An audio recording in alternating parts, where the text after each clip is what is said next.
Good morning. It's 10 o'clock. Welcome to the Del Norte County Board of Supervisors meeting this day, September 28, 2021. We have returned from our closed session, and at this point in time, Kylie, could you please take roll? Supervisor Hemmingson, I'm here. Supervisor Starkey, I'm here. Supervisor Short, Here. Supervisor Berkowitz, Chair Howard. Here. All right, please join me in a moment of reflection.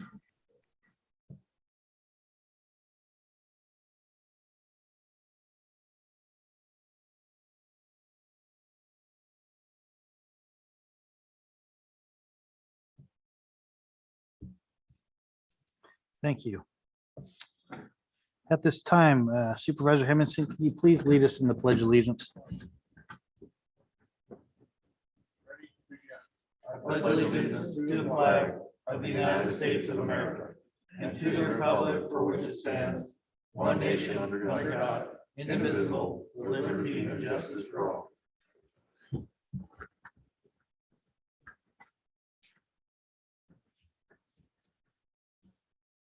All right. Any actions to report out of closed session? No. Okay. And then at this time, I'd like to request any deletions, corrections, or additions from board members to the agenda. Okay. And are there any new employees to introduce today? None today, Chair Howard. All right, thank you. All right, then at this time, I'd like to move to brief reports from the board members. Supervisor Starkey, can you please kick us off? Just mute. There you go. Yeah, Perfect. there I am. Thank you so much. And I apologize for not being in person, but I had some business to attend to. But I'm happy to be here by Zoom. So it's been pretty light a couple of weeks for me. I attended a first 5 meeting. We reviewed and approved the Del Norte Home Visiting Environmental Scan and Action Plan. And that is essentially an analysis of Del Norte County agencies who provide home visiting and early child support services to children 0 to 5 and their families, which, as we know, is a real vital time in a child's development. And this program will continue to support families with evidence-based models being offered as support to those families. I attended the Housing Element Community Workshop, and while I'd love to say that I'm a pro on that, I am very unclear by most of what was discussed, but it has challenged me to learn more so that I can be very informed. You can join me by going to housingdelnorte.com for more information, and I will just continue to plug away with learning as much as I can. I attended the Cultural Competency Workshop, and we had a presentation at that workshop from Smith Waters Group, who are advocates for patient rights. Their services include oversight of the LPS certification, grievance responses from client, staff, or community members, audits, training, and quarterly reports of patients' rights. Vital service there. I attended the advisory council meeting for the Area 1 on Aging. During that meeting, we approved a recommendation to submit an application to partner with the Tri-County Independent Living Center, which is really an emerging program that is called Aging and Disability Resource Center, ADRC. And the ADRC is really a no wrong door approach, so that when people come for services, they can get those services by any of us that they talk to with regard to either elderly or disabled. They're going to start this pilot project in Humboldt, but they're going to be bringing it to Del Norte County, and I will be behind that and making sure we get those services and that merge up here as well. I attended a Cal Recycle monthly meeting. We received some updated information about tools and resources for SB 1383 and its implementation. I attended a Harbor Commission meeting. I met with the union with the SEIU just to kind of learn more about their jobs and their challenges and how we can support them while they work in our community. I attended last night an RCTA meeting. And then finally, I spent some time with our clerk of the board. We were gathering items for a basket that's going to be auctioned off at the RCRC conference this week. And I just want to take this time to once again point out the significant efforts Kylie Goffnor does for our board. And I want her to know that her efforts do not go unnoticed. We are very grateful for all the behind the scenes work that she does on a daily basis to make sure that we're taken care of and that we're represented well when we attend these conferences, such as the one coming up. So just a big thank you to Kylie. That is my report. Thank you, Supervisor Starkey. Supervisor Short. Thank you, Chair. I also had a relatively light couple of weeks. I attended the North Coast, or I attended a meeting with some personnel at North Coast EMS. Attended a weekly COVID check-in hosted by Charles Tweed there at Del Norte Ambulance. I listened in on the city council meeting, met with Danielle Larson with Chair Howard, and she gave us a tour of the dog pound and ran some ideas by us for some improvements. There. Also attended the housing element workshop, as was mentioned by Supervisor Starkey. Listening on the California Health Interview Survey data results was interesting bit of data. Had a conference call with the leaders of SEIU 2015 and discussed in-home support services and what they do and what their scope of work is. There was no LAFCO meeting this month, and I wanted to thank Supervisor Starkey for covering me for the RCTA meeting yesterday. It was relatively last minute. I wasn't able to make it. I truly appreciate you filling in there for me. And that is it for me, Mr. Chairman. Thank you very much. Supervisor Hemmingson. Yes, thank you. Yeah, I had also had an extremely light couple of weeks. I dealt with several constituent concerns that I'm addressing. I had a proactive financial meeting. Also met with in-home supportive services. Gave me a rundown on what they're doing and such, which I've met with them before, so I pretty well knew what they had going. Didn't appear to be anything new, but they're continuing to do good work. Had a Dungeness Crab Task Force executive meeting, which we have from time to time, and then we'll shortly have a Dungeness Crab Task Force meeting. I don't think it's going to be in person, but that usually is a several-day event. And I also checked up on the housing element. I missed the meeting, but did look at it. It's posted online.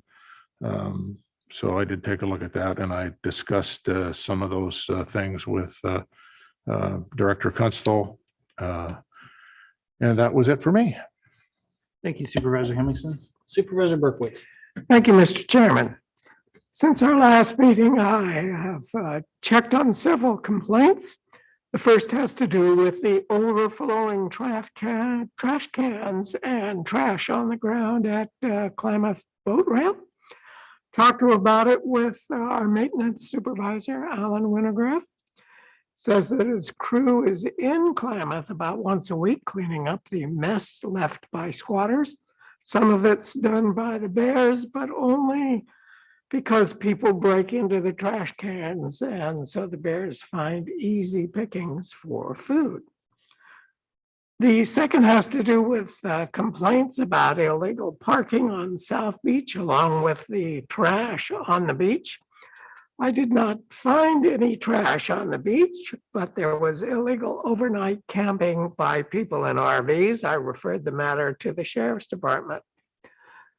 Valerie Starkey and I attended the monthly meeting with the Redwood Coast Transit Authority.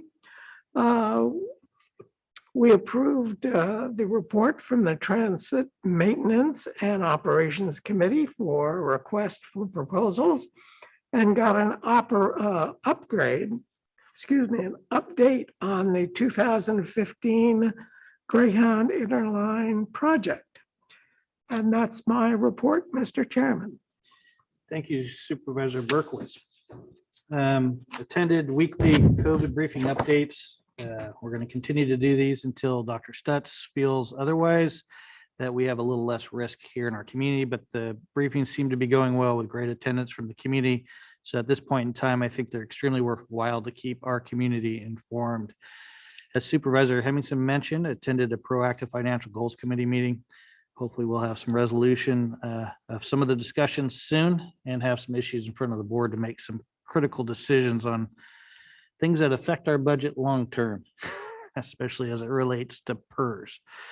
Did a gender review, had a senior center meeting. Also entertained motions that you'll see on the agenda today, specific from the chamber to have some funding requests discussed by us. Discussed several issues with the California State Association of Counties, and in addition, some upcoming meetings that the association would like us to have with the Interior Secretary and USDA dual purpose meeting, and hopefully have that kicked off next week. Not sure yet what will be on the agenda, but I'm eager to have the discussion because there's several items on the agenda that affect Del Norte County on a regular basis that I think we need to discuss. Those including Forest Service and wildlife type issues. Have some communications as it relates to Richardson's Grove and some recent movement on that pinch point down there in Humboldt County with Caltrans, and then also had some communication with the Tallawedini Nation in hopes to get our 2x2s back on track, Supervisor Hemmingson, and I hope that does occur soon. Hopefully Kylie could get that set up with their folks here shortly.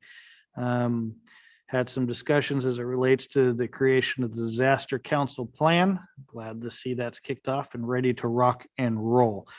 In addition, had an air quality North Coast Regional Air Quality Control Board meeting, and as Supervisor Short mentioned, had a meeting with Daniel Larson at our pound to discuss some probably long overdue fixes. So hopefully that'll occur shortly. And that is the end of my report. At this point in time, I'd like to move forward with the consent agenda. The consent agenda items 1 through 14. Move to approve consent. We have a motion and second on the table. Let's go ahead and open it up for public comment on the consent agenda item only. Anything online, Kylie? Chair, I'm not seeing any online at this time. All right, so we have a motion on the table from Supervisor Short, seconded by Supervisor Berkowitz. Kylie, please poll the vote. Supervisor Starkey, Yes. Supervisor Hemmingson, Yes. Supervisor Berkowitz. Yes. Supervisor Short, Yes. Chair Howard. Yes. All right, let's go ahead and move on with. Hey, item- Chair, the proclamations. Yes, I do. Okay, thank you. Let's go ahead and move on with the proclamations. And Supervisor Starkey, can you please kick us off with the first proclamation, which is bully prevention? I certainly can. Thank you. Bully Prevention Month, October 2021. Whereas bullying is physical, verbal, sexual, or emotional intimidation or harm intentionally directed at a person or group of people and occurs in neighborhoods, playgrounds, schools, on the job, and through technology. And whereas school bullying has become an increasingly significant problem in the United States and California.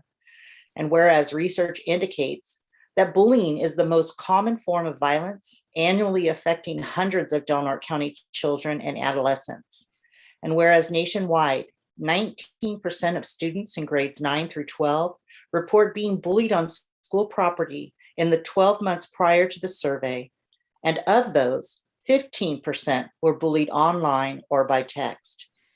And whereas targets of bully are more likely to acquire physical, emotional, and learning problems, and are at an increased risk for depression, anxiety, sleep difficulties, lower academic achievement, and dropping out of school.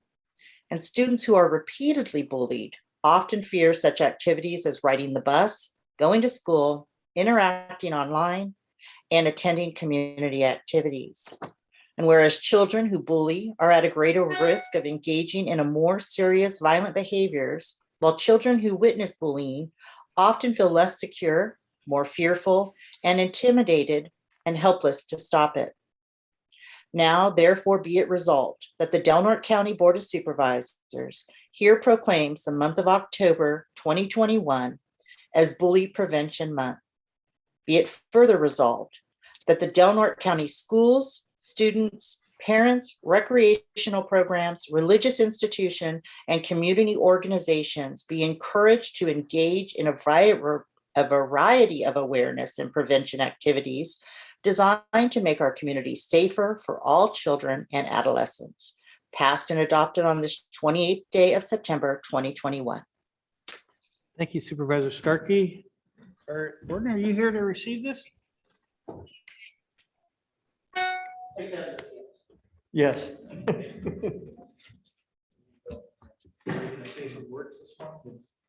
Thank you.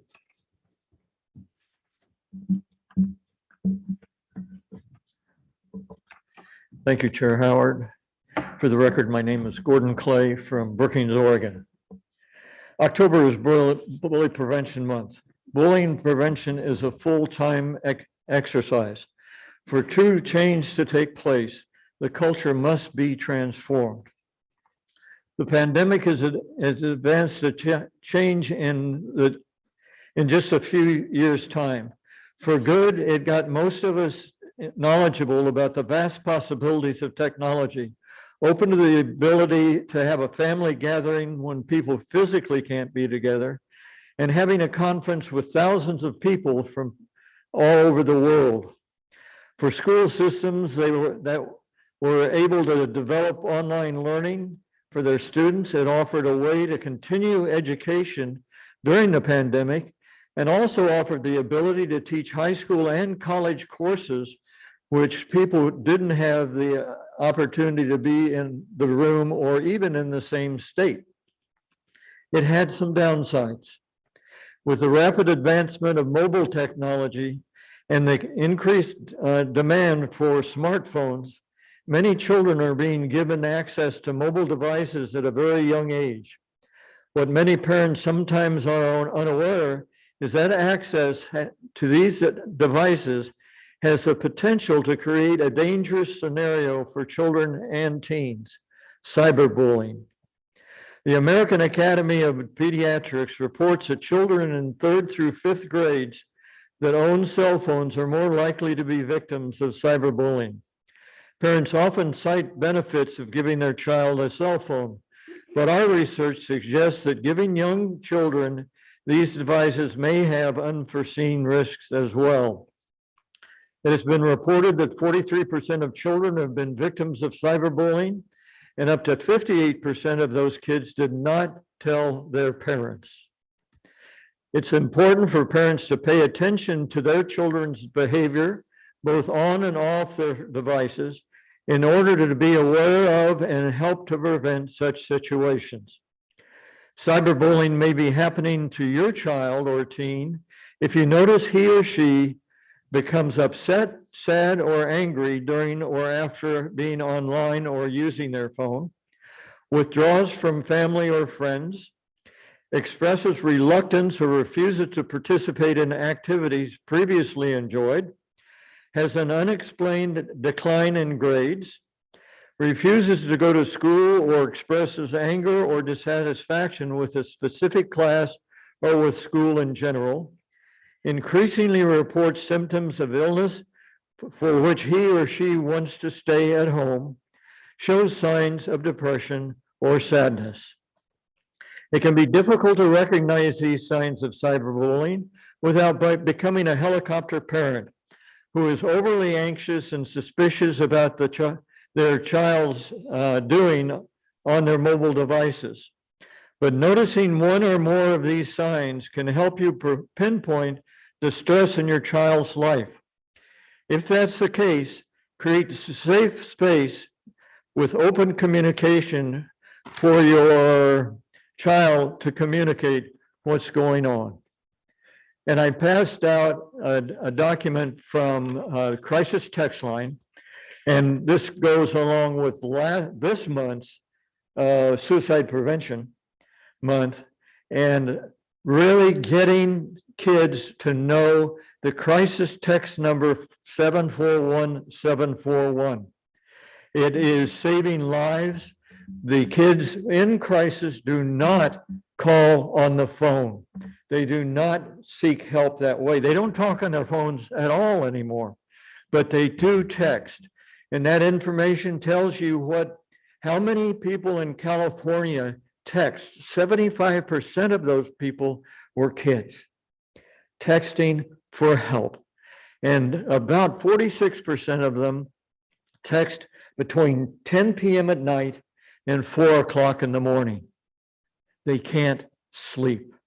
They're in crisis. So it's really important. And I'm actually talking with Heather Snow later today about 741. Thank you so much for continuing to support this program. It's really appreciated. Thank you. Appreciate your time today. Gordon. Thank you. Supervisor Hemmingson, can you please read into the record the Recovery Awareness Month proclamation?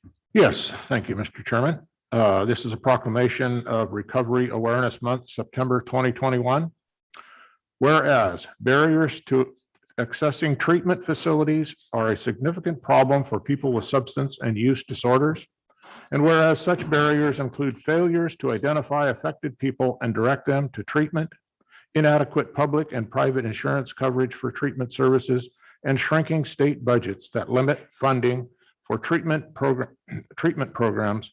And whereas saluting people who are in recovery from substance use disorders, as well as those who have helped them obtain treatment, helps to overcome such barriers by educating the community about the benefits of treatment and affirming the goal that all people with substance use disorders should have access to treatment services.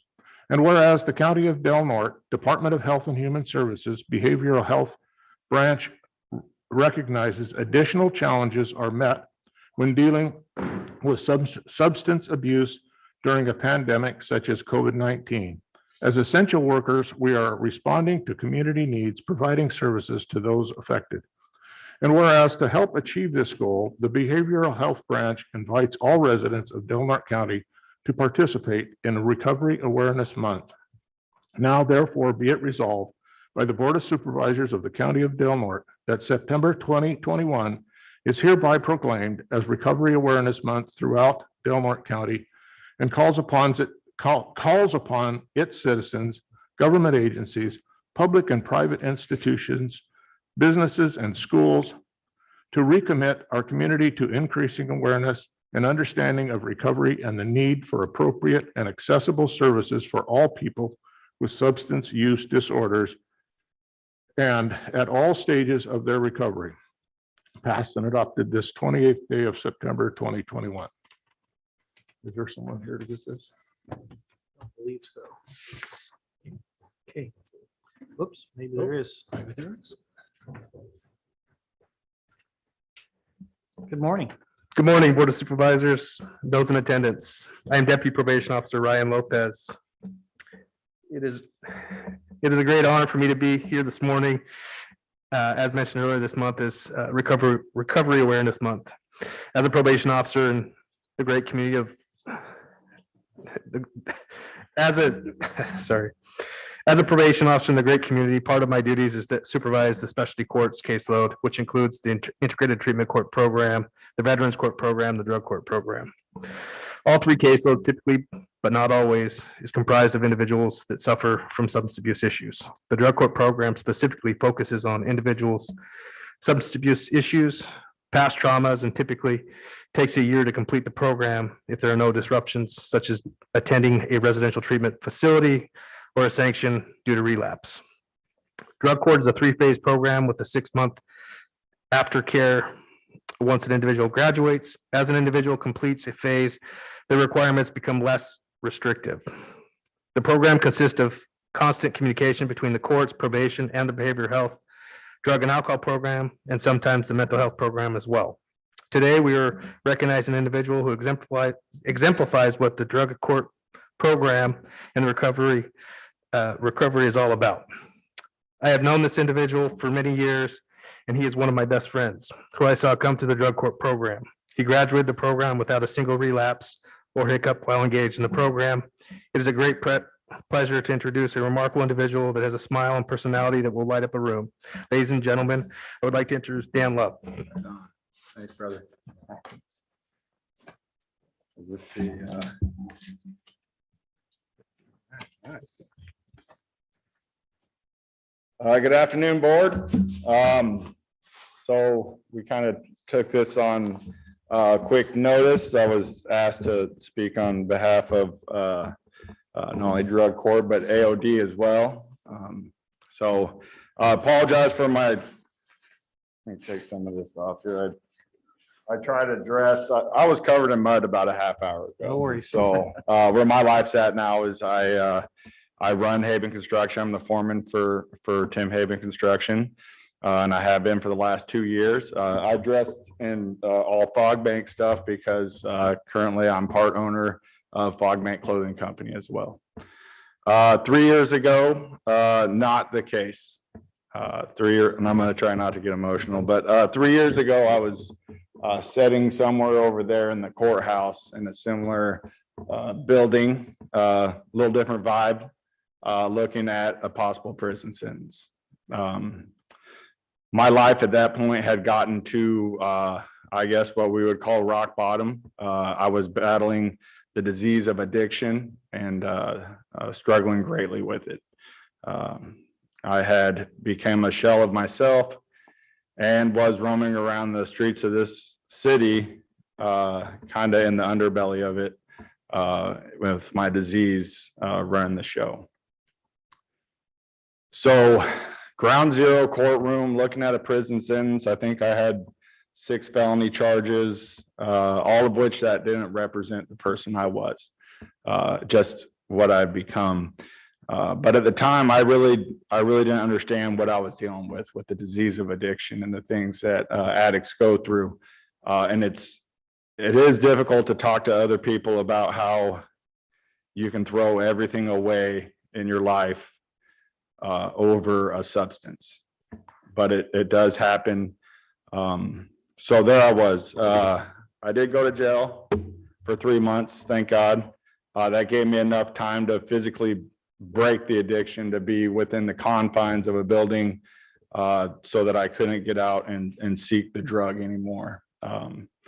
While I was in, well, even before that, I was Officer Chavez and Officer Rosentrader were there to hear my story, so that these guys could suggest that probation could suggest something at court for my treatment. Then went to jail. The first person I'd seen was Ashley Hepburn from AOD.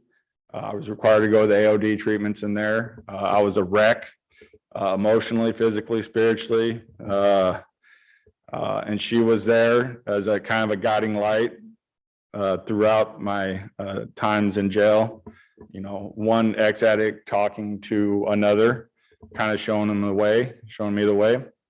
I got out of jail, and right out the gates, it's a scary thing to get back into the streets. You know, even at 3 months clean from my jail term, there's a lot of fear, extreme amount of fear, anxiety, and you know that you're going to go back. But with the probation department, drug court set up how it was, Ryan was right there. Immediately, that's the first thing you do. You have to get out of jail and go straight over to talk to these guys.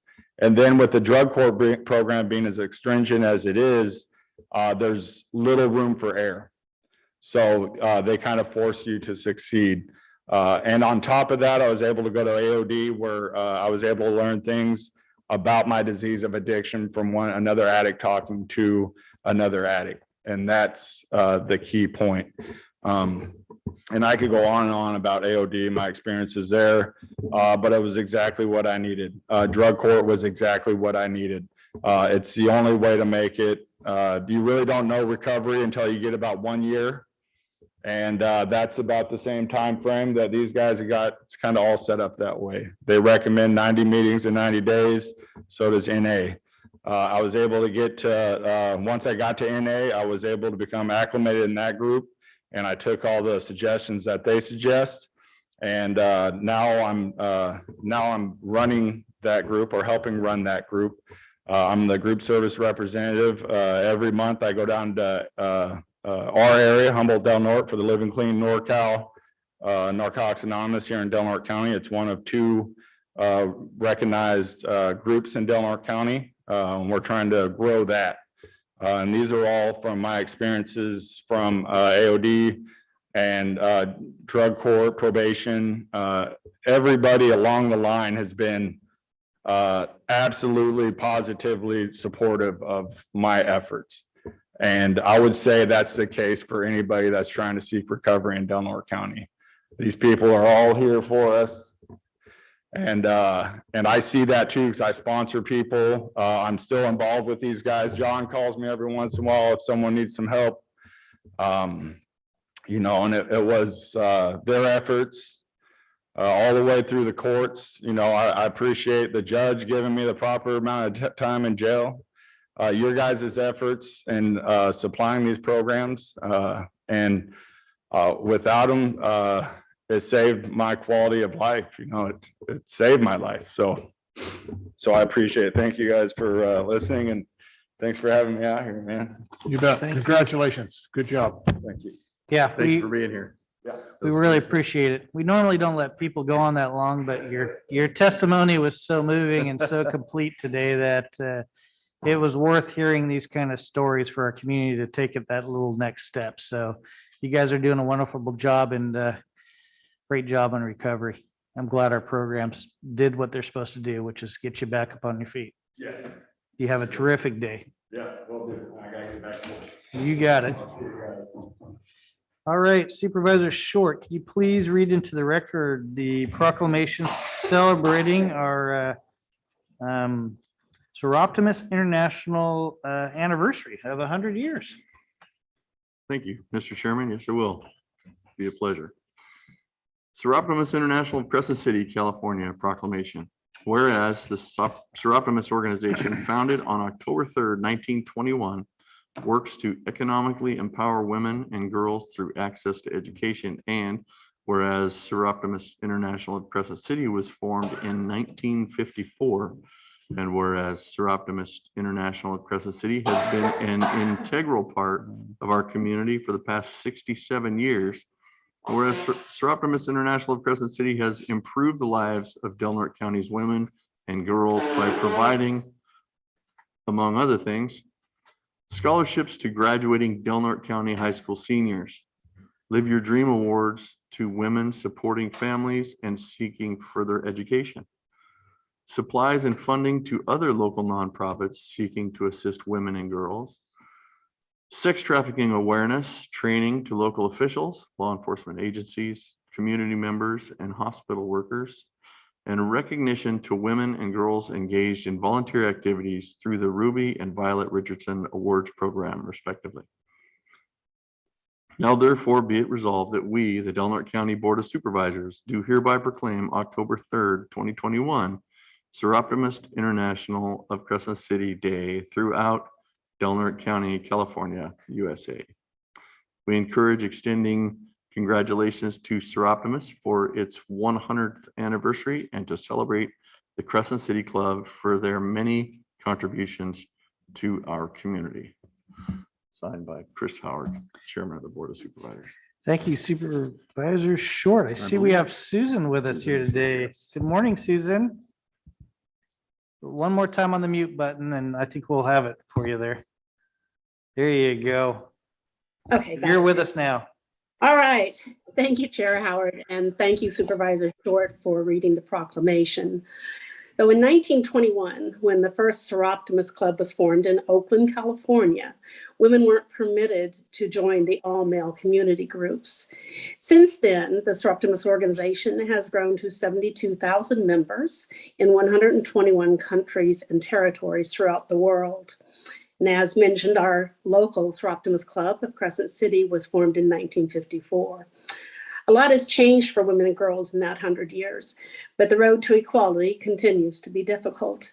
Women and girls face tremendous challenges strictly because of their gender, and they suffer disproportionately from poverty, racism, sexual assault, domestic violence, and sex trafficking.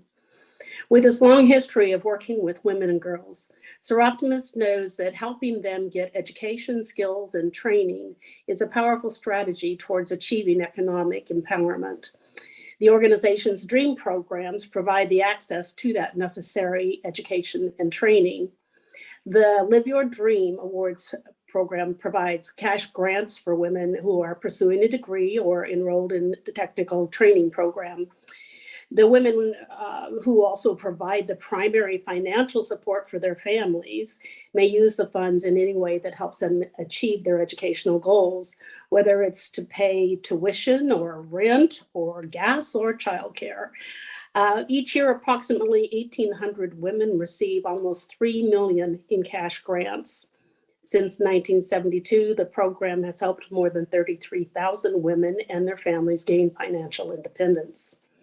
This year, Soroptimus International of Crescent City plans to honor 2 local Live Your Dream Award recipients, as we did last year. The grant application is currently open, and more information is available by contacting myself or Janine Galatioto or on our Soroptimus International of Crescent City Facebook page. So thank you again, supervisors and Chair Howard, for the proclamation and for honoring the work we do. We appreciate it. Certainly, Susan, and thanks for joining us today. It's always a pleasure to see you.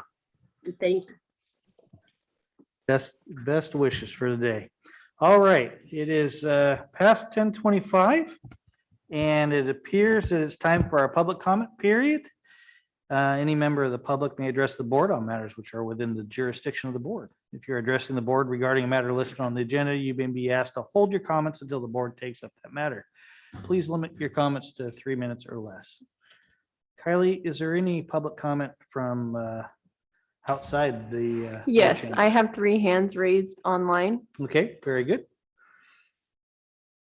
Terry, you are on. You just need to unmute your mic. Can you hear me? Testing 1, 2, 5, 7, We 8, can. 10. Good morning, board. This is Terry Sapahan with True North Organizing Network. True North and the Yurok tribe and others perhaps on this call just wanted to celebrate with all of us today.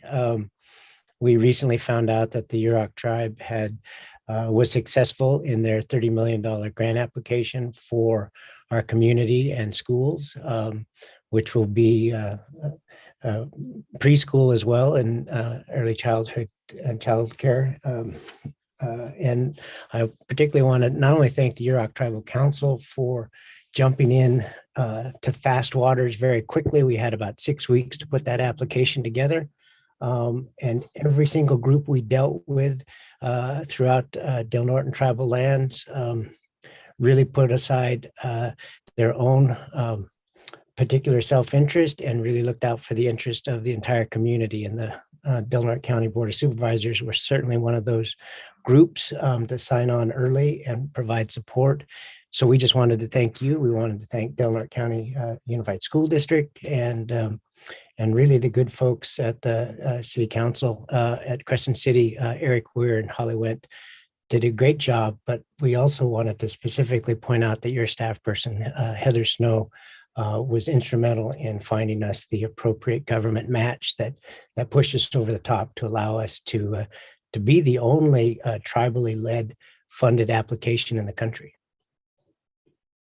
Great. Thank you, Terry, for joining us today. I forgot to mention that on our board report, so I'm glad you were here to discuss the success of this application and what it means to our community. So thank you again. Kylie, other public comment, please. Chair Myers, you are on. You just need to unmute your mic. Yukwi Naknow, Frankie Myers. I'm the vice chairman for the Yurok tribe.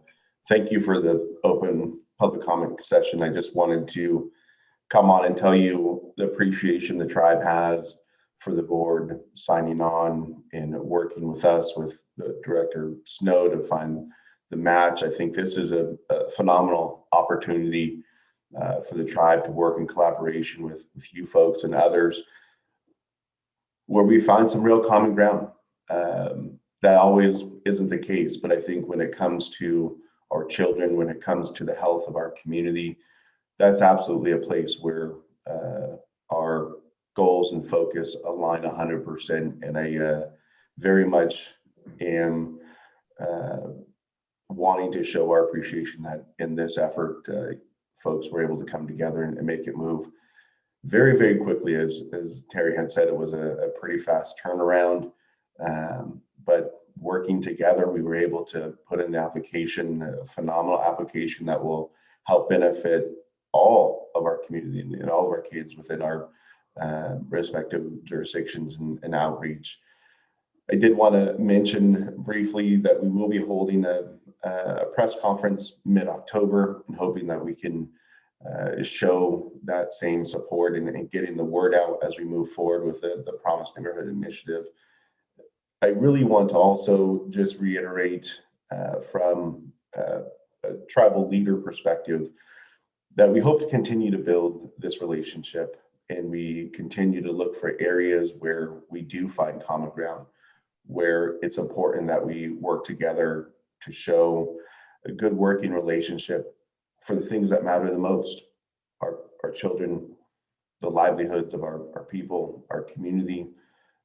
So thank you for that. And we hope to continue to build this relationship into the future and continue to work on projects that benefit our communities. Welcome. Thank you, Chair Myers. Your words are very much welcome today. We appreciate it, and we look forward to hearing from you again soon. Kylie, additional public comment? Robert, you are on. You just need to unmute your mic. Hi guys, can you hear me? We can. Hi guys. I was just reaching out today. It's been something that's been living in my mind for a few years, and I wanted to get it underway. I see the county, often as a corporation, is a bigger voice and is able to get things accomplished that maybe individuals can. And so, in my life, I've never really, until I started selling pot, never really made too much. I'd manage, retail shops, manage the night at Shop Smart. I never made healthcare or retirement contribution or anything like that. And you realize there's a lot of people that live here and work in that kind of service community that, at some point I got impacted by tips, and I tried to give them to other organizations, to McDonald's, places I think people are working hard and they deserve a tip. And most of these corporations have a policy where they won't accept a tip. They have to go into the Ronald McDonald charity at McDonald's. I think, being in a low paid service community, the tips are important. So I'm going to read what I've kind of an ask. I'm going to start to develop this year and seek signatures and public support. Unified in prosperity. Would you support unified in prosperity?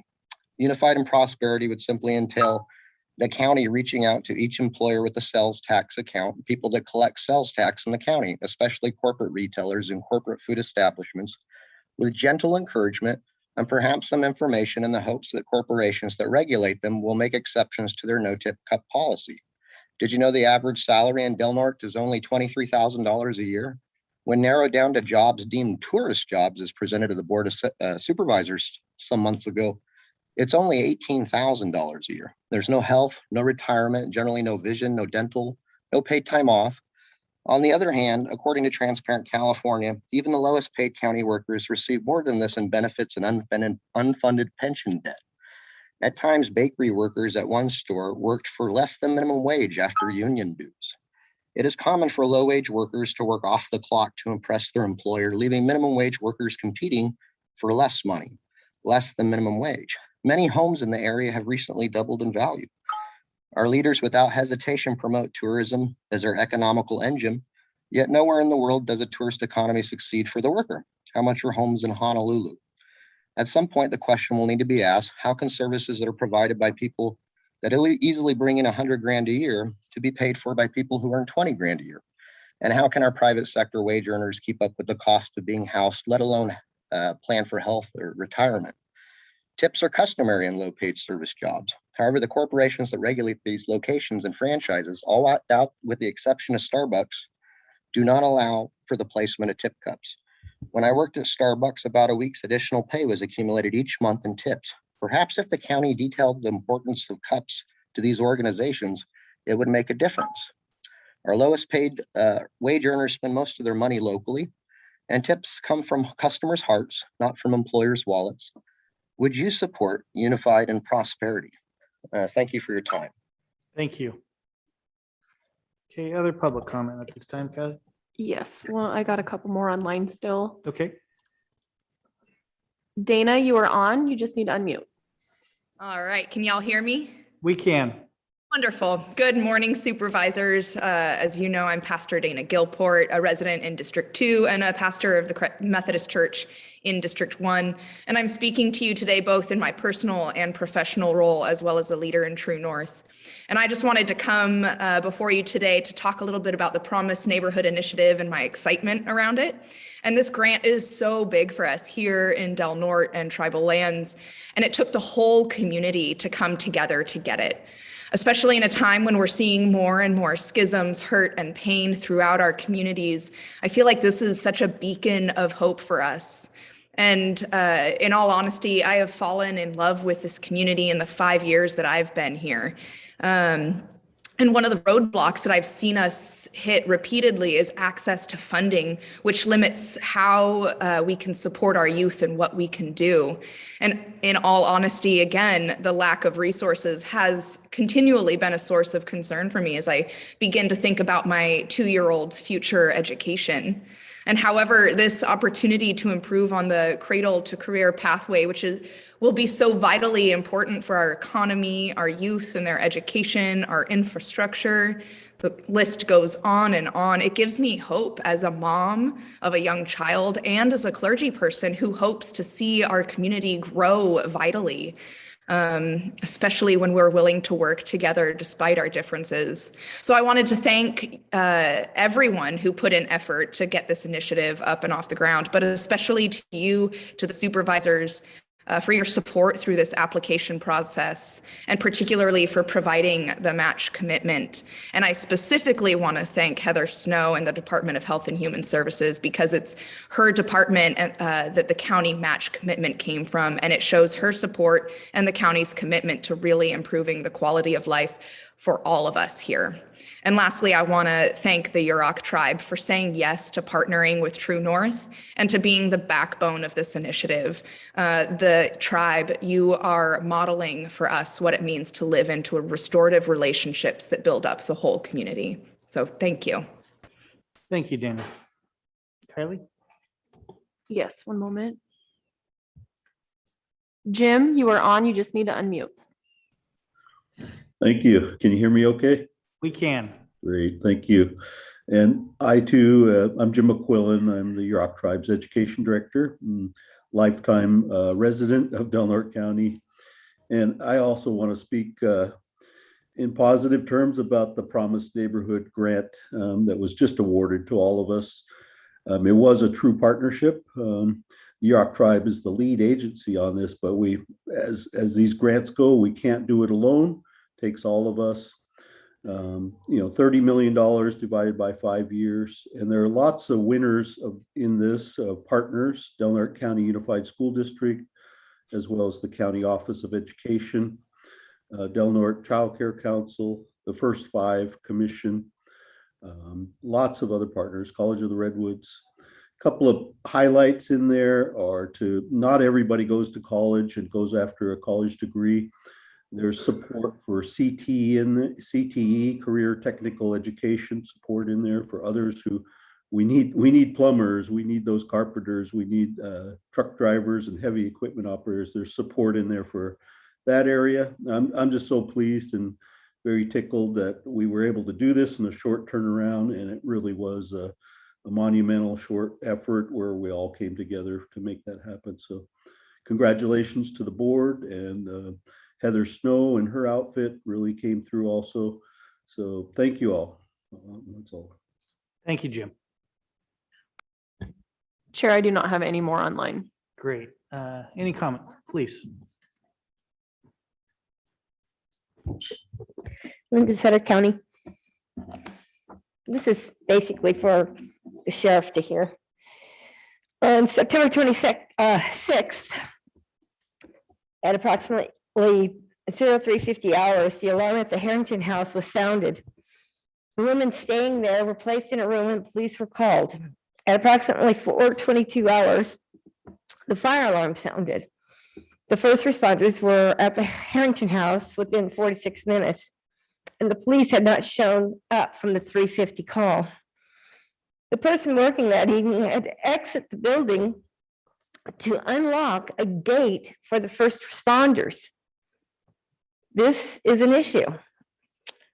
The safety and security of this community are of vital importance, especially the Harrington House, where women who have been abused are going through enough struggles, much less to worry whether the police are going to respond. They were locked in this room for 40 minutes. There's no weapon on that facility to protect them. Having personnel walk out, exit a building when you don't know what's out there or who's out there or if weapons are involved is outrageous.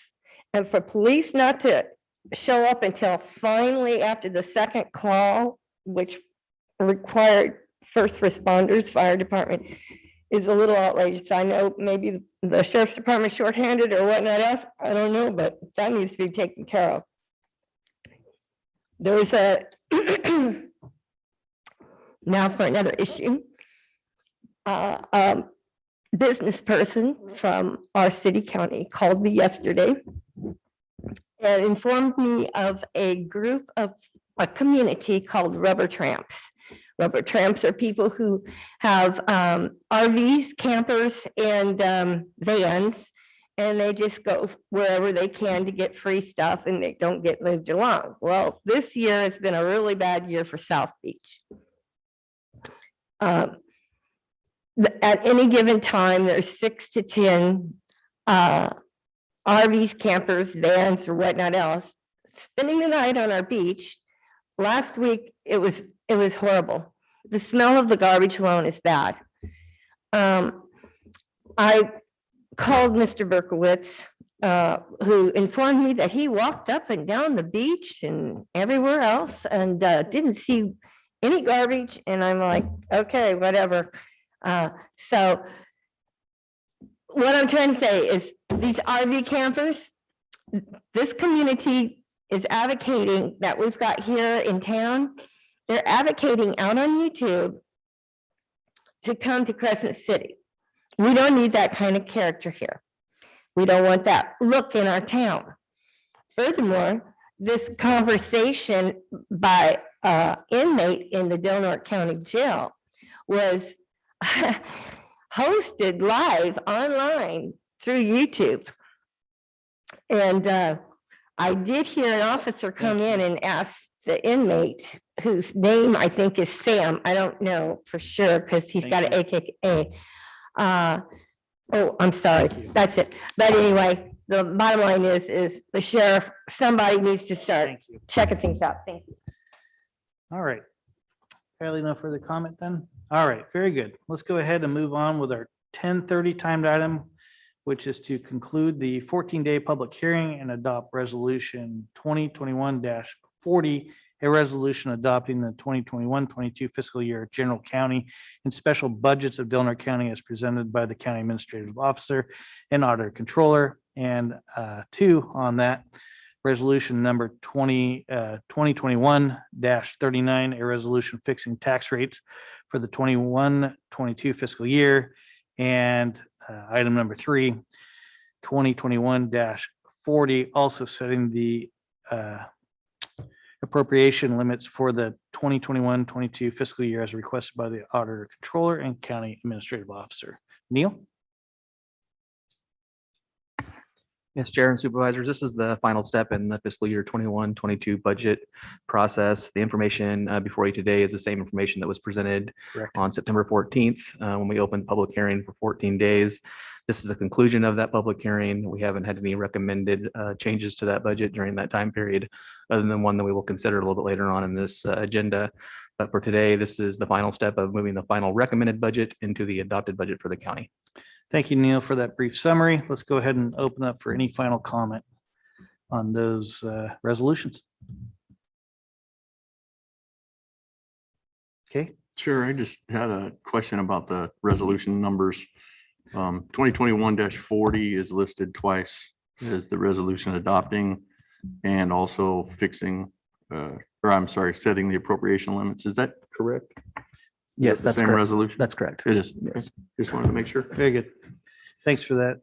And if there's no further public comment, let's go ahead and bring it back to the board.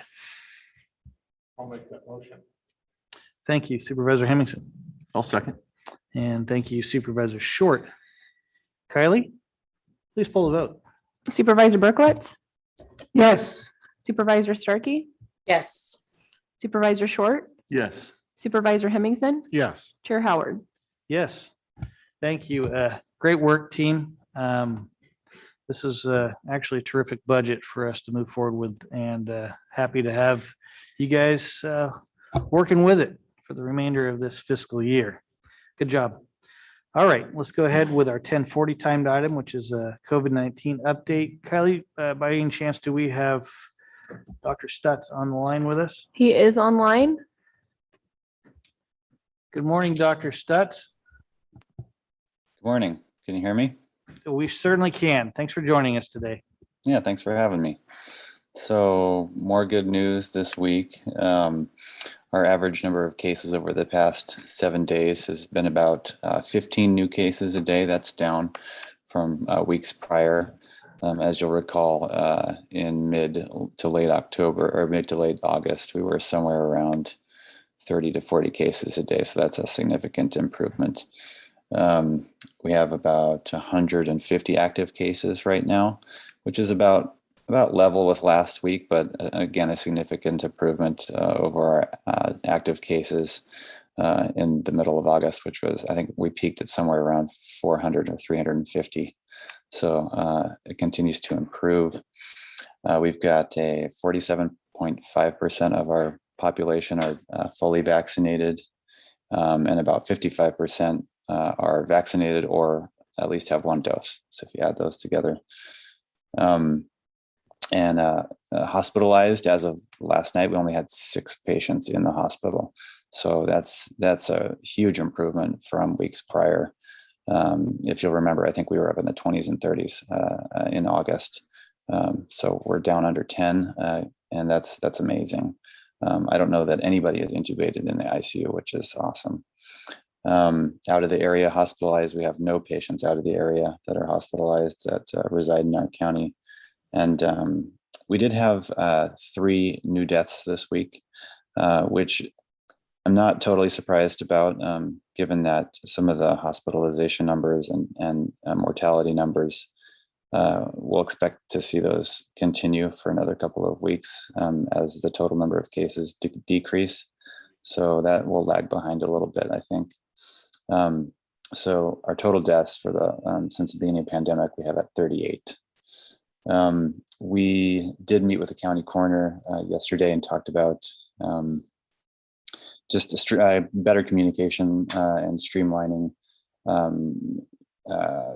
how we communicate community deaths, and just to clarify for ourselves how the county coroner has been classifying community deaths as COVID or non-COVID. And so that was really helpful for me, and I think for the rest of public health staff to sort of familiarize ourselves with how that determination is made with the county coroner's office. And that's about it. Yeah, excellent. Thank you for that brief report, Dr. Stutz. Any questions from the board at this time for Dr. Stutz? Supervisor Starkey. Thank you. This is all really great news, and I'm very appreciative to hear this great news. And if we keep on this path and this trajectory, about how long out, and I know there's no crystal ball, for the mask mandate to possibly be lifted? What's your thoughts on that? Yeah, I'm estimating probably another 2 weeks of mask mandate, and if things continue as they are, then we can probably do away with that for the time being. Thank you, Dr. Stutz. Yeah, Kylie, thank any you. public comment? Chair, I'm not seeing any public comment at this time. Okay, thank you. If there's no further questions from the board, we appreciate your time today, Dr. Stutz. We look forward to joining you on Thursday this week. Yeah. All right. Thank you. Take care. All right, let's go ahead and move on with item number 18 on our agenda, which is our Visitors Bureau update. Good morning, Cindy. Good to see you today. Good morning. Good morning, everyone. I'm Cindy Vosberg, Del Norte County Visitor Bureau Executive Director. Thank you, supervisors and Mr. Lopez, for giving us a few minutes this morning. I have to admit that I have the best job in the world. It is so great to be able to share with others one of the most beautiful places on earth. People come here to enjoy the giant redwoods, our spectacular rivers and beaches, and get away from the crowds of larger areas. They want outdoor experiences, and we deliver. And even in a pandemic, we have been able to show great progress in marketing our region to the world. It actually hasn't been easy, and it shouldn't be taken for granted. These folks could go to Humboldt or Mendocino County and see redwoods, or to the Cascades and see the beautiful volcanic mountains, rivers, and waterfalls there. We are strategic about how we market our region, and we spend the funds you entrust to us with the utmost of care, and we track the results. Every single day, we reach out to potential visitors in numerous ways to help them plan their trips, help them decide where and when they want to come, and help them feel a connection with Del Norte. We also surround ourselves with experienced professionals who help us keep raising the bar on what we expect from ourselves and for the return of investment. Professionals such as Lynette Braylard. Just over 3 years ago, we hired Lynette Braylard of Bluish Design, our agency of record, who specializes in destination marketing and has proven to be extremely good at what she does. Lynette will present to you today an overview of the last year. You'll recall last spring, we did a deep dive into what the Visitor Bureau has been up to. This time, it will be an overview of the year. And then again, next spring, we'll come back and give you a deeper dive. With that, thank you, and I'll turn this over to Lynette, and we will stay for item 20 in case anyone has any questions for us. Thank you, Cindy. Good morning, Lynette. Good morning. Thank you again for having us. I'm going to share my screen.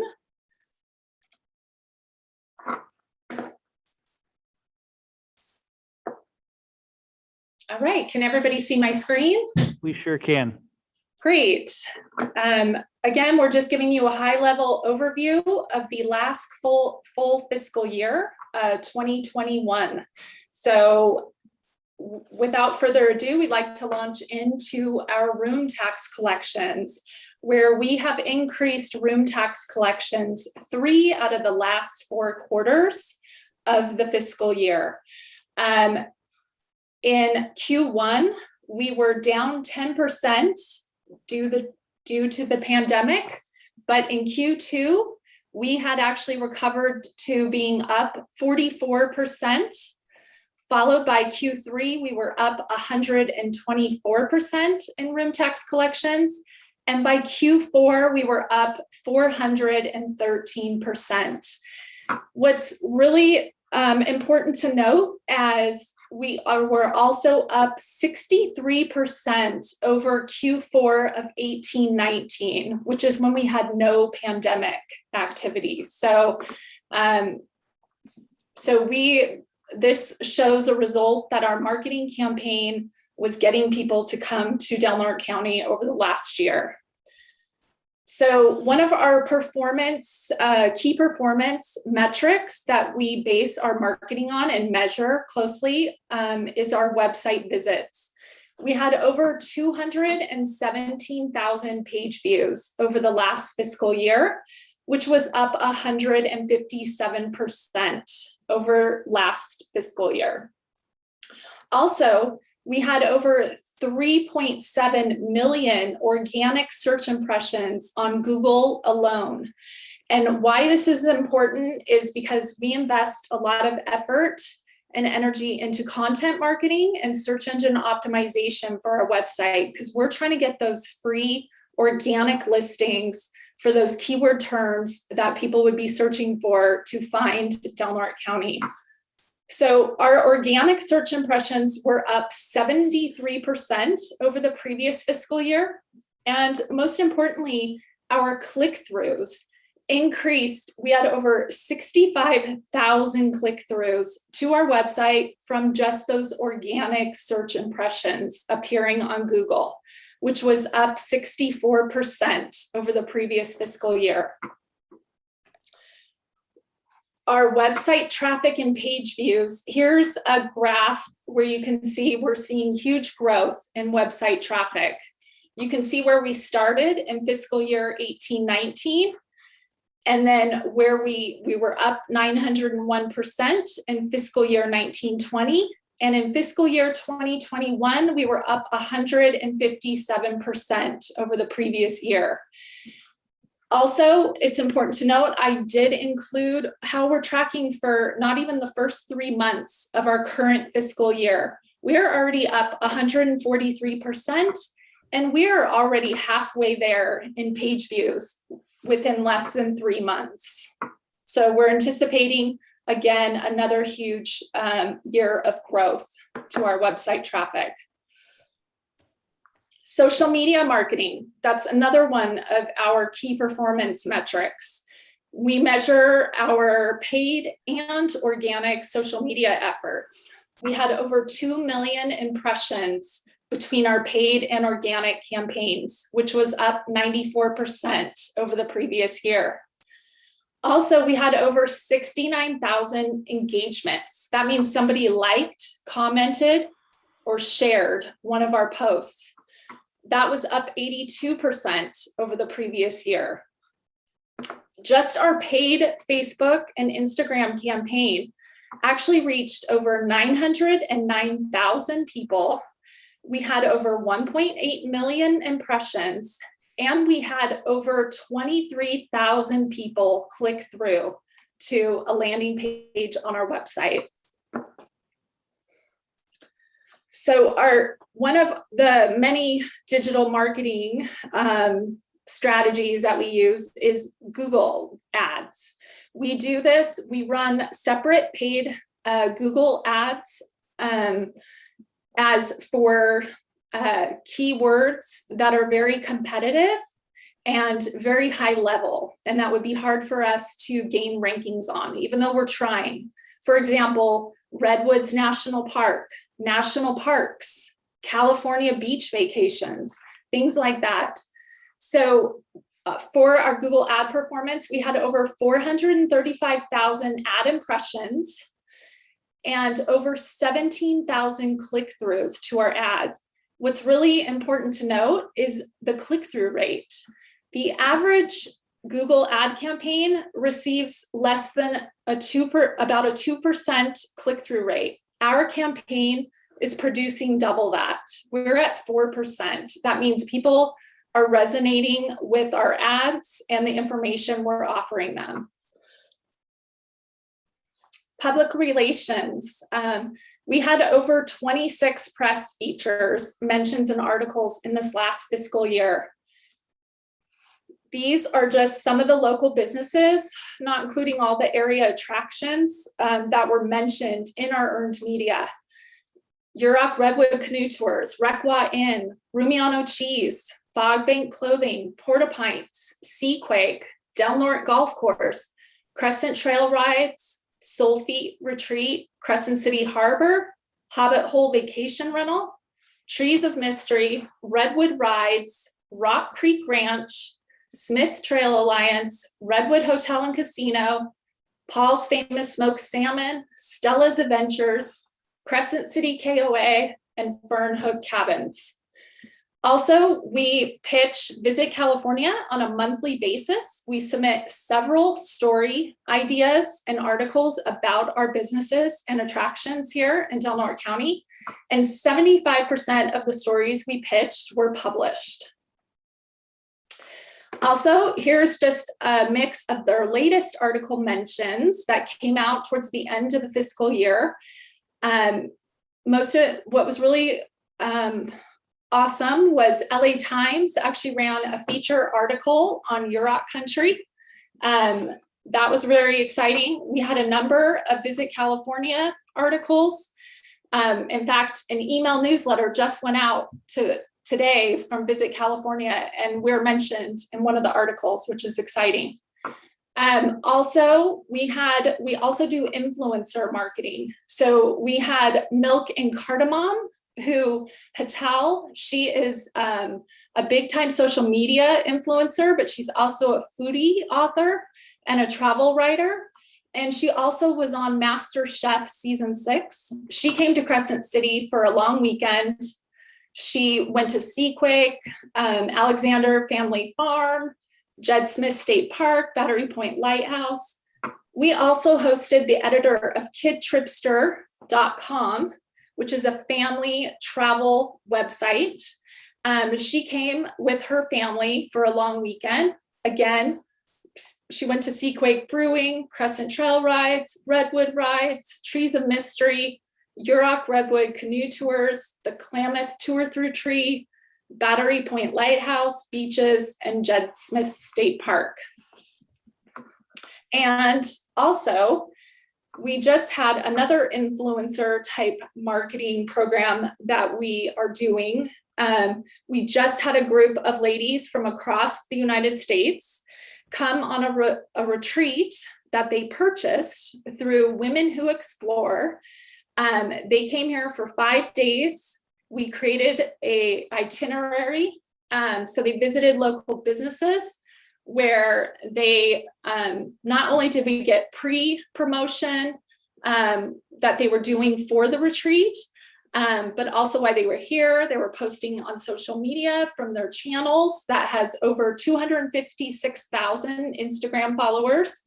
But then we'll also have some online articles, and we are in preparation of planning their next retreat in late May. So we'll have a different group of 9 to 12 ladies come to Del Norte County once again. So what's happening now? I just wanted to give a brief overview of our current fiscal year and what we're working on. I mentioned some of the influencer marketing programs. We'll also be looking at partnering with some other influencers to feature Del Norte County. We're doing a new, in addition to our content and search marketing that we do, we are also doing a partnership with Visit California and Google to get more rankings in the search engines for our attractions and businesses. We are doing targeted video campaigns with the footage that we've acquired over the last year. More public relations. We'd like to host more writers and press, especially as things kind of ease up a little with COVID and people are more comfortable with traveling. And then also we did just put out a new trifold visitor guide that's more economical for us to mail, because we were getting, we get a lot of packet requests and leads from our marketing programs. And so this was kind of a high level checklist of all the things you can do in each area of Del Norte County. And then of course, we are still running our ad and Visit California State Visitor Guide. And then we also have a co-op ad running in California Road Trips magazine. So that's all I'm sharing with you today. And if you have further questions for myself or Cindy, we're happy to answer them. Great. Thank you, Lynette, for that wonderful presentation. At this time, I'm going to go ahead and open up for public comment on this update. Okay. Seeing none, we'll go ahead. Any questions from the board at this time? Yeah, I just have one. Are we doing anything different? Have we done anything different from 2019 until now? I mean, the numbers continue to go up and up and up. Are we doing something different since we've launched this campaign?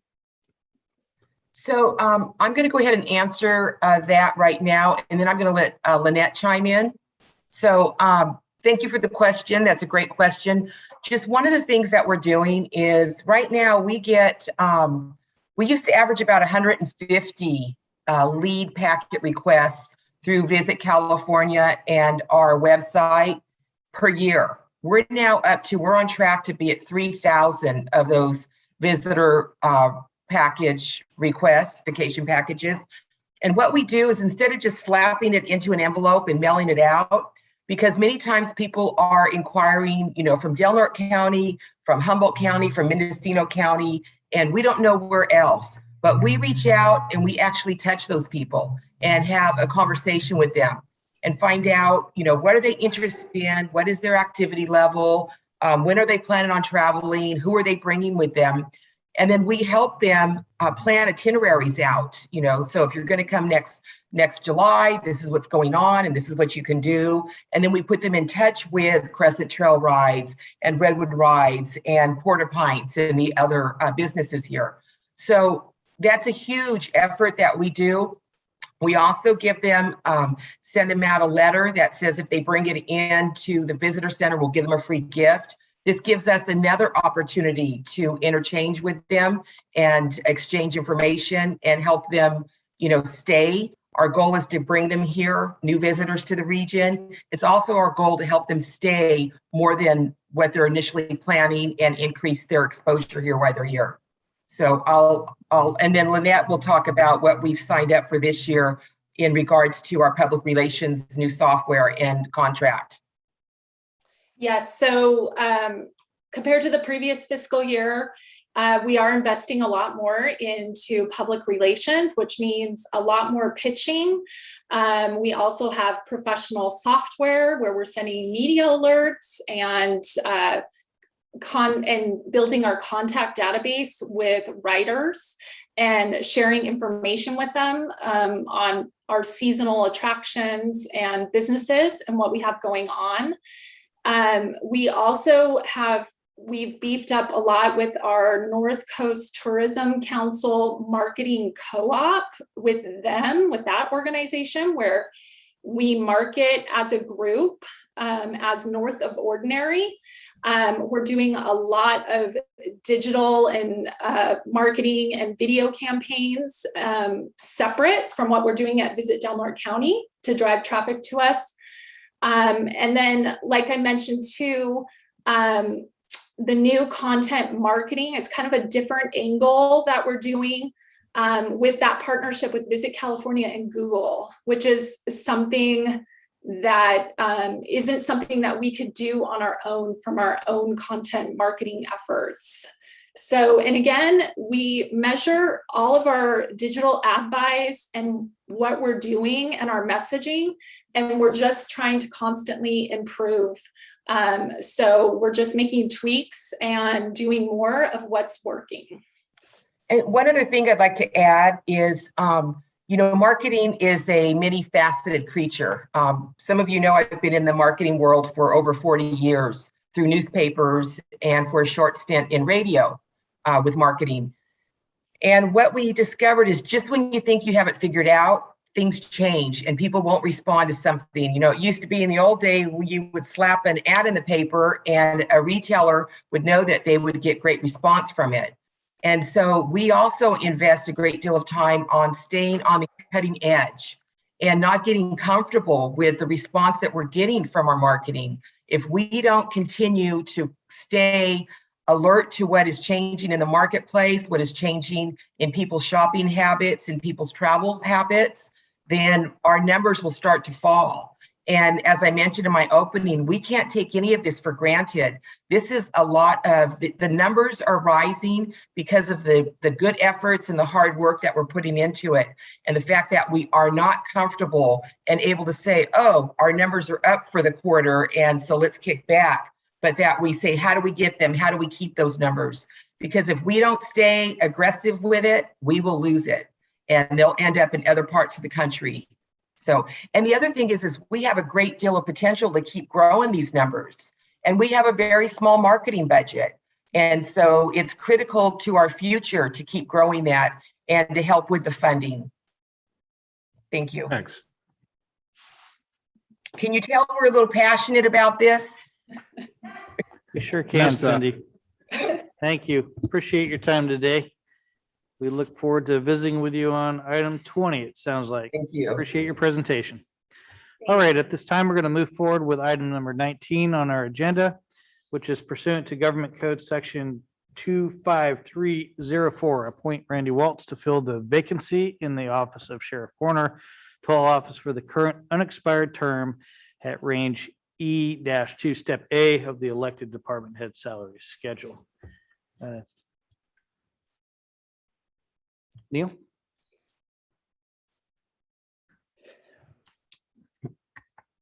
If there's any comment, if not, then I'll receive a motion at this I'll time. move to make that appointment. I have a comment. I'm sorry, I was waiting for Neil. Okay. Very Okay. good. Well, I'm just curious why we're handling the appointment this way. We didn't have any discussion about how we were going to go forward with fulfilling this vacant position.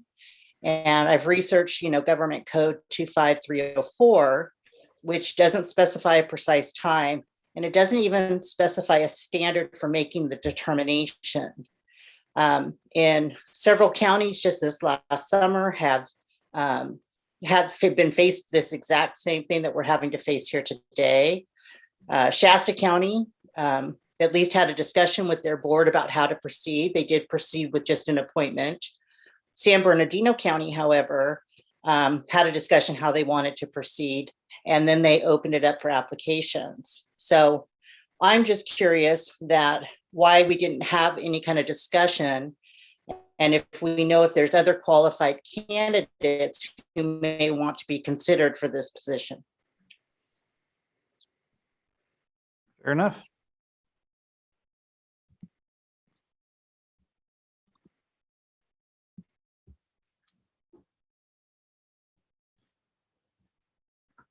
Any other questions at this time?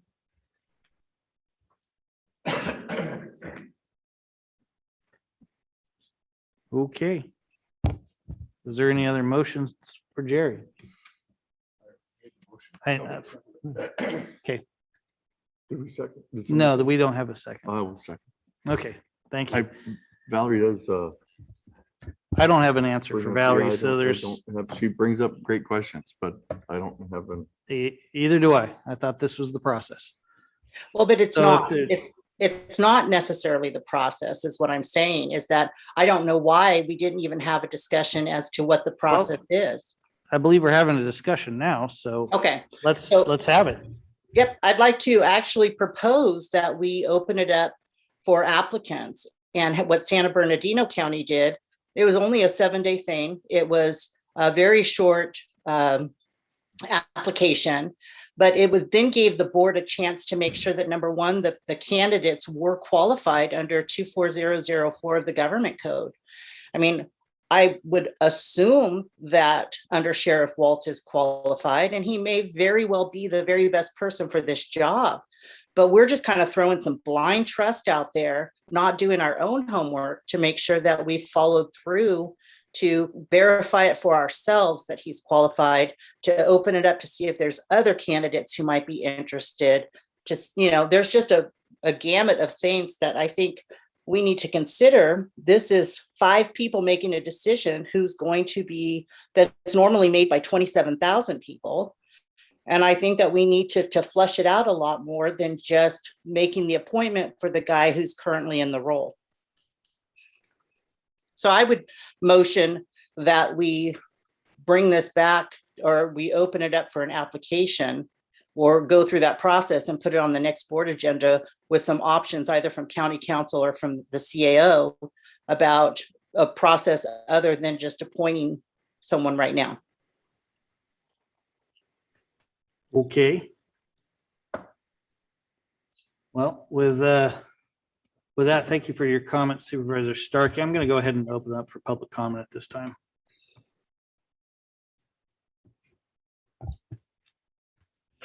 Thank you, Valerie, for informing the public about that. And I think that's a very good idea. You guys should really consider other candidates, not just hand it over to someone because he happens to be here. It seems like these past elections nobody's running for positions, so people just get elected, and I think that's outrageous, but whatever. You have the ability to vent out other candidates, so please go by 24004. Thank you. Thank you. Any other public comment, Kylie? Chair, I'm not seeing any online. Okay, we'll bring it back to the board. Any further discussion on Supervisor Starkey's comments? Well, I think this was dropped on us pretty quickly, and I think we feel that there's a need to fill a position to have consistency, I think, in the sheriff's office. It came highly recommended by the sheriff, And personnel, from what I've heard, is overly happy with having this position filled by Mr. Waltz. I'm very comfortable in the motion that I made. I don't have, I mean, it's, we're looking at a very short period of time, less than a year and a half. So I think we need to have consistency and we need to move this thing along. And that's why I made the motion. Thank you. Supervisor Berkowitz. I had a conversation with Sheriff Walsh, and I'm very impressed with his knowledge of the department and how it functions and what he does. We have a motion on the floor and a second, and I would like to see us vote on it. Okay, appreciate that. Supervisor Short, any additional comments at this time? Supervisor Starkey makes great points, and I certainly can agree with her position. I think we're not going in a bad direction. Randy is qualified and speaking to some of his future or current subordinates. They look forward to that appointment for this year and a half period. So I'm going to hold my position. I appreciate that. Thank you for those comments. I'll just add my comments too at this time. I have had multiple discussions with Under Sheriff Waltz now over the last several weeks as we prepare for this unexpected announcement by our previous sheriff. Obviously, it came to us as a surprise to all of us. But one thing I have come to notice with Under Sheriff Waltz is he comes to us as kind of an unknown. And so obviously I did a lot of due diligence in asking the appropriate questions, but more importantly, coming to us an unknown and sometimes a polarized climate is effective at gaining a lot of trust from folks that might have their skin in the game with personalities of different people here in the county. And when you're kind of an unknown, you're there and you're able to now listen to concerns of your department without having a position already taken because you haven't been here long enough to take a position. And I feel that Under Sheriff Waltz, at least in my discussions, has pretty much represented a neutral position here in this county that has created a very positive attitude and personality change, at least within the sheriff's department, that I see now, as Supervisor Hemmingson has mentioned, positive momentum for the sheriff's department to move forward in what could have otherwise been termed a very much a surprise for that department and a letdown for our community. And I think most importantly, we need to get back on track. And as Supervisor Hemmingson mentioned, it's a very short period of time. And in my opinion, with his experience, most importantly in training aspects and age in the sheriff's roles and in public service, I think Under Sheriff Waltz will do an outstanding job for the next year and a half or less in fulfilling that role. And I really appreciate at least his willingness to take on that service for our community. And at this time, I'd like to call for a motion. We have a motion. I'd like to call for the vote. Chair, I do have a hand raised online regarding this item. Do you want me to move Please. forward? Okay. Yeah, absolutely. Robert, you are on. Hi, guys. Robert DeRigo. I really wasn't interested in this motion, but I, when I investigate like the county's salary, you get a lot of unfunded pension debt. A few of them $30,000 a year. The top 48 positions, total compensation with the pension debt are between $105,000 and $200,000 a year. And 18 of them are law enforcement. And so, these are the highest paid jobs you have. And so I just think Valerie Starkey's suggestion was just so reasonable. When the sheriff resigned, he expressed that he was very confident in his department. So I don't really, it just seems so reasonable. And I was like express, I think Valerie Starkey, in a way represents a bigger portion of the community. She's the only lady on the Board of Supervisors right now. And I'd like to see, when a reasonable suggestion is made, the reasonable thing to do is to take it up on it. And so I could see you're all very confident in what you're doing there. You're very fast when you should take a minute, and you're very slow when, I don't want to insult anybody. I'm going to try and be more benign to you guys because I have an initiative I'd like to promote in our community. But of course, the reason it was a very reasonable, and I've appreciated Valerie Starkey so far for asking questions, which is something that I find is kind of rare. Sometimes you guys just kind of nod to all your presentations and all that, and go through with something like the golf simulator, and it's like, where did that come? I'm very curious, who's using it? How did, so this is a very reasonable thing. I think, what are we talking, a couple weeks here and you guys have another board meeting, right? That seems to make sense to hold off a couple weeks and maybe put it as a discussion item about how you're going to, these are the most costly positions in our community. And the sheriff also expressed that he had gotten the pay so competitive that he can get the best of the best now for this county. And so there's no reason to, there's no reason to fill this position so quickly, I don't think. On the other hand, it would have been fine, but to me, Valerie Starkey had a very reasonable suggestion, a question and all that. And I think I support Supervisor Starkey, since I don't know much about it. And apparently maybe other people didn't really know much about it. Thank you for your time. Chair, I have one more. Please. Tanya, you are on. Yes, I just like to, I agree with Supervisor Starkey and Short on this issue. It is a very important position and a very well-paid position. And I don't see the rush. It's not like we've got riots in our streets. I think we should take that time and make sure we have the best person in that position, even if it's only a year and a half. A lot of damage can be done in a year and a half. Thank you.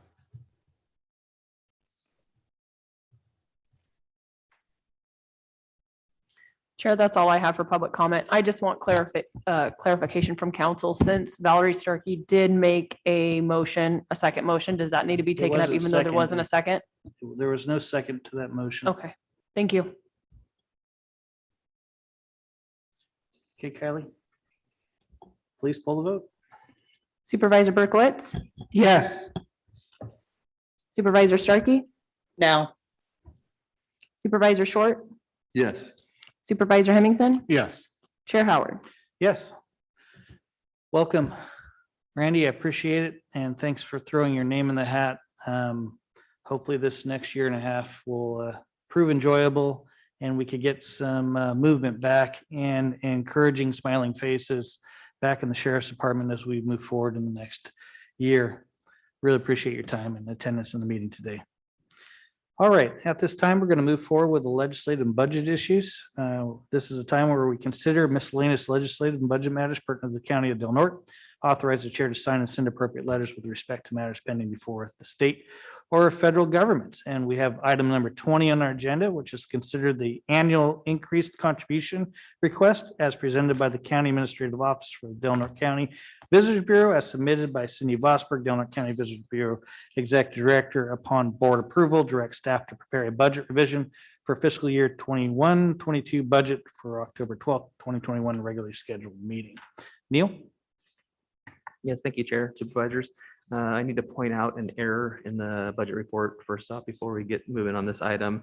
It does not affect at all the request that's being made today or affect any possible action or direction by the board. It's just a calculation error on my part.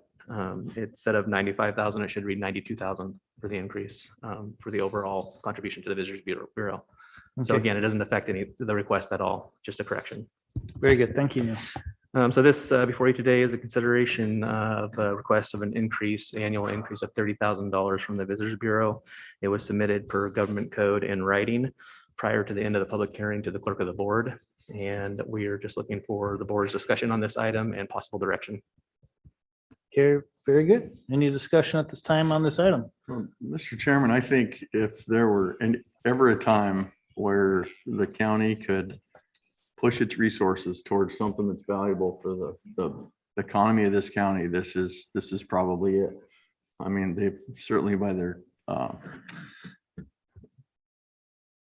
their presentation here a minute ago, I mean, they are definitely working to the betterment of the economy of this county. And I would make a motion that we direct staff to prepare this budget revision. Okay, great. Thank you for that motion. Second. We have a motion and second on the table. If there's no further, oh, sorry, Jerry, please. I'm sorry, there is further discussion. Yeah, I have a little problem with, my understanding is that they're not asking for a contribution from the city at the same time. We're kind of in a partnership with this. It's a collaboration between the city and the county. And the city is going to benefit from our contribution. And so I think it needs to be an equal contribution every year, not ask for us one year and then ask for them the next year. I'm a little disappointed in the way this is coming down. I'm supportive of the Visitors Bureau and the Chamber. I think they do great work. For them to be so proactive in watching that moving target all the time to make sure that we're investing our funds correctly and getting the best bang for our buck. I think they do a great job, but I am disappointed that we are asked to take care of this entire request just from the county and not including the city. If there was a request this year, from the city and the county, and then next year, if they needed more, we would get another request from the city and the county, I would be much more comfortable. I don't like the direction that this is going, where they're separating the city and the county when both entities are, that benefit from the Visitors Bureau and the Chamber, and not to request funds from both at the same time, I think is the wrong direction. Thank you, Supervisor Hemmingson. Supervisor Stark, I think you had your hand up. I do. And so, I hear what Jerry's saying, and I do completely agree that the city needs to be putting in their fair share. But I'm going to say this $30,000 ask, when they have not asked for any increase in funding since 2007, that's 14 years. And to see and I'm on both the Chamber board as well as the Visitor Bureau board. And so I get to see these numbers monthly, and it is impressive. They work so hard. Their mailers have gone up, like she said, from 150 something to 3,000. That costs money, and to keep these people coming in, and we all benefit. And to Supervisor Hemmingson's point, he's absolutely right. And I think that the Chamber or the Visitors Bureau will be approaching the city. They've approached us first, and I just believe in them. I believe what they're doing. We are seeing the actual rewards from this money that we're putting into this. And I fully support it. And I think that it's long overdue. It's been 14 years since they've come to us and asked for an increase. Thank you, Supervisor. Kylie, can you please open it up for public comment? Yes, Chair. I have one written. I just got to go to my email. This one is from Ashley Bowers, and it says, these past few years, Klamath has seen a huge increase in traffic to our area. I believe a big part of this has to do with the great work and representation our Visitors Bureau has done for us. We have benefited from the many travel bloggers and Visit California mentions that they have brought to us. I hope in the years to come, they can continue their great level of commitment and dedication towards representing Del Norte to the rest of the world. With extra funds, imagine what more they can do. Thank you, Ashley Bowers, and she is the marketing lead in Klamath. And that's all I have for written, and I do have hands raised online. Blake, you are on. Thank you, Chair Howard, and Board of Supervisors. This is Blake Inscore, Mayor Pro Tem of our City of Crescent City, and I have been the chair of the Visitor Bureau for the last 5 years. I'd like to first of all address Supervisor Hemingson's concerns, and I acknowledge them as being valid concerns. The one thing that is not addressed here is the city has provided to the chamber, to the Visitor Bureau, and to the Visitor Center, of the Cultural Center at no charge through this entire process and through this entire time that the Visitor Bureau has been in existence. Those costs have continued to increase every single year. We've never asked anyone else to offset those costs. And so when you look at the contribution of the city and the county for the last 5 or 6 years, the city's contribution, when you add the in-kind along with the $72,000 that we put in annually compared to the $84,000 that the county puts in, city has been contributing more to this process than the county has. And I don't know that there's ever been a time that we have indicated that somehow we feel that the county's not paying their fair share. In fact, the Visitor Bureau made a conscious decision 3 years ago to invest our time and our energy away from a Crescent City specific marketing campaign to ensure that all of Del Norte County would be represented in our tourism marketing. Ashley Bauer's comments are indication that what we chose to do for the county as a whole is working, and we appreciate the partnerships that we have with the Yurok tribe, with Elk Valley, and with the Tolowa, and we are seeing the results.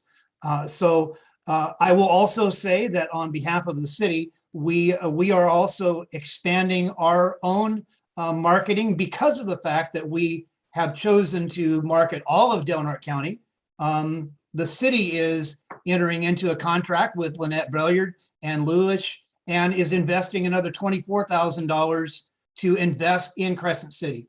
I'm a firm believer that we need to continue to come back. And I agree with you, Supervisor Hemmingson, both the city and the county, along with the harbor, who is represented on the Visitor Bureau, needs to work together to continue to invest. A decision was made in 2006 to investigate whether this was a good idea, and it's proven that it is. And I just encourage you to continue to make this investment and that we continue to work together because when one of us wins, we all win. And this community certainly needs a win. So thank you so much for your time. I appreciate it. Thank you, Mayor Pro Tem. Kylie, additional public comment. Chair, there is no more online. Okay, appreciate that. Any in the audience today? Okay, very good. Let's go ahead and bring it back to the board. Further discussion from the board. Supervisor Berkowitz. If I think back about 10 years ago, our chairman thought so much that we needed to market this area that he provided through the board $100,000 for marketing. And that paid off huge results as far as bringing more people in this area. Somehow that got waylaid, was not picked up. And so consequently, our contribution along with the city's contribution has put us basically behind the curve on where we should be.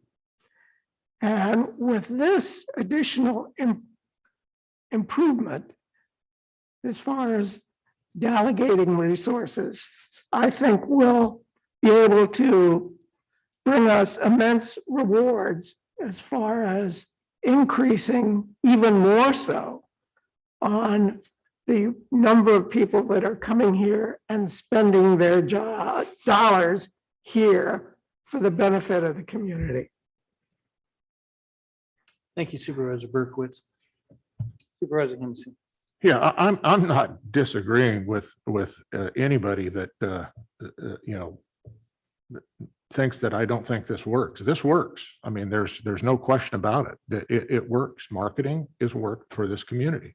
And they're doing a great job. I said that from the start. I still believe that. I just think that the amount of, for an example, the amount of money that the city receives in transit occupancy tax compared to what the county receives is hugely different.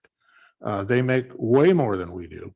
And that is a direct benefit of this investment.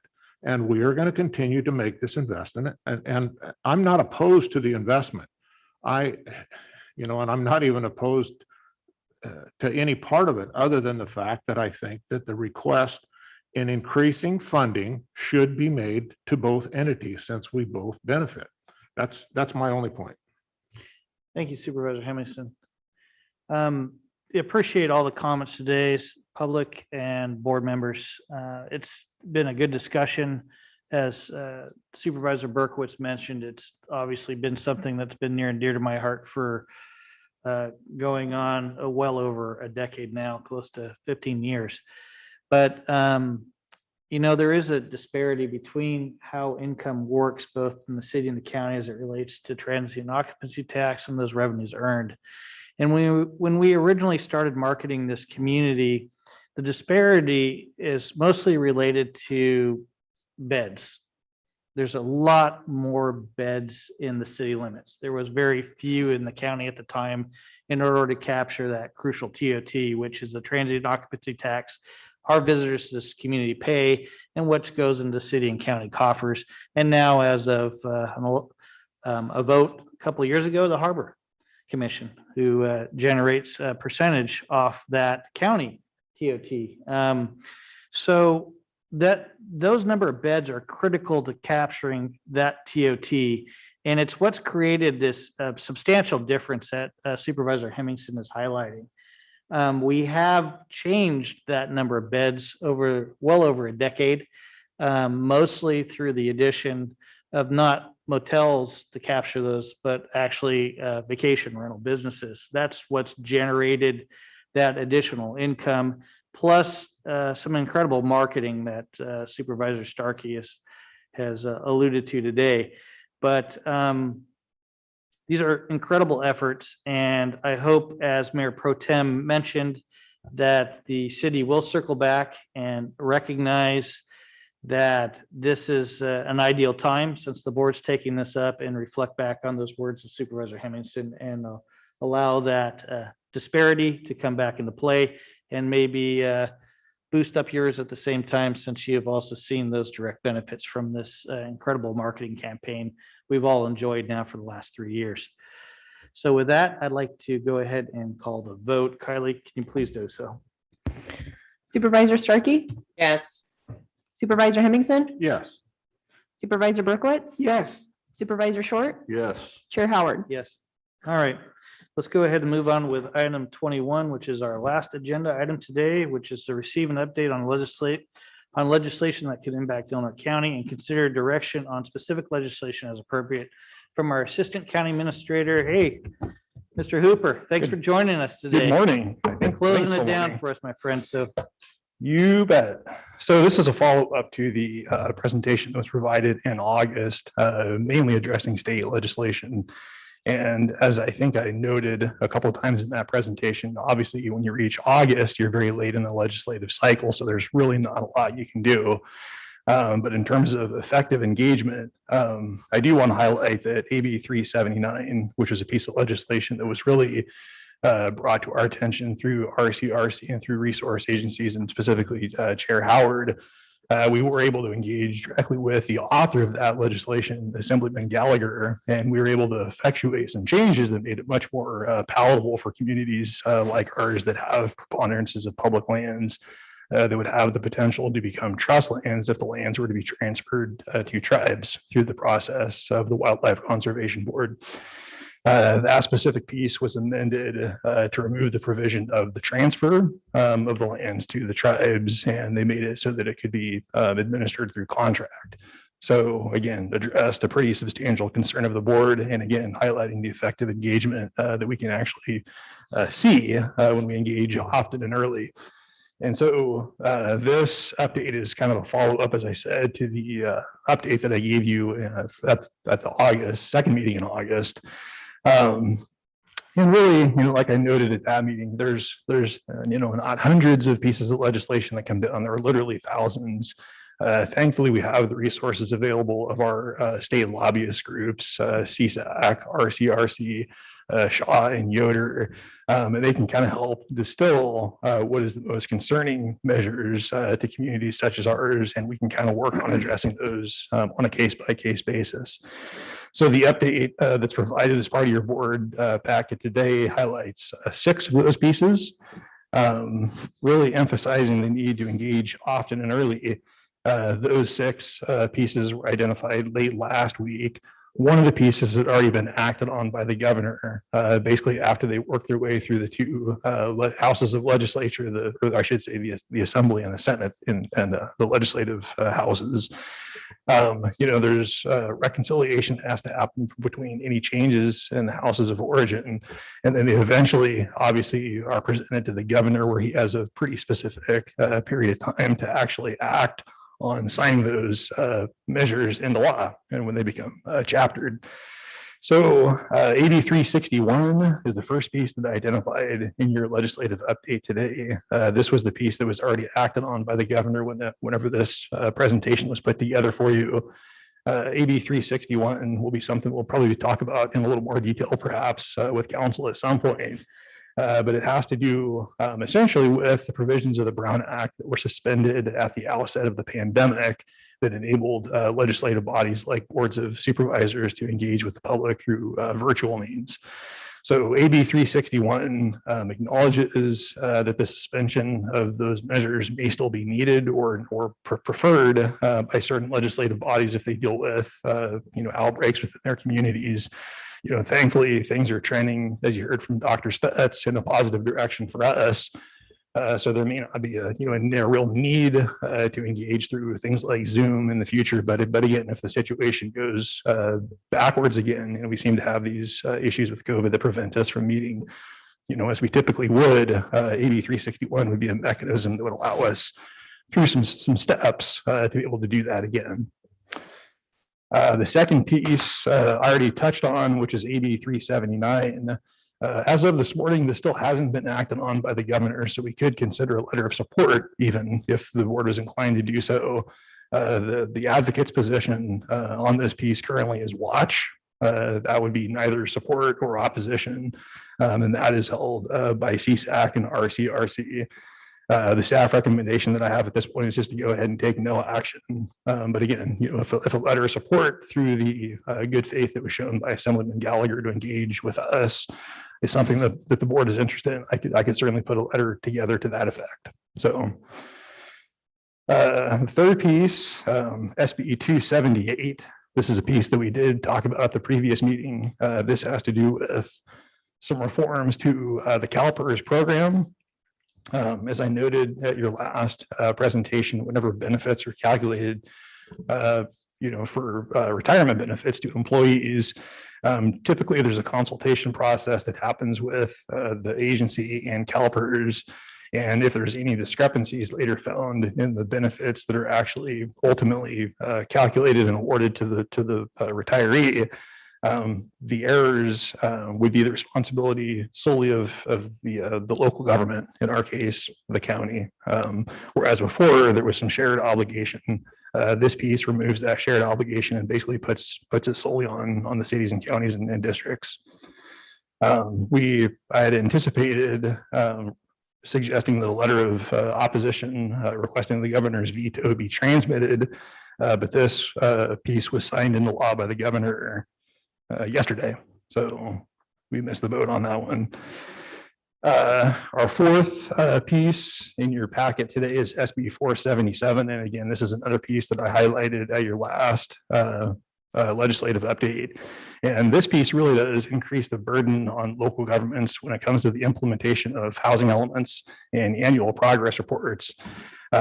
This position is opposed unless amended by CSAC and RCRC.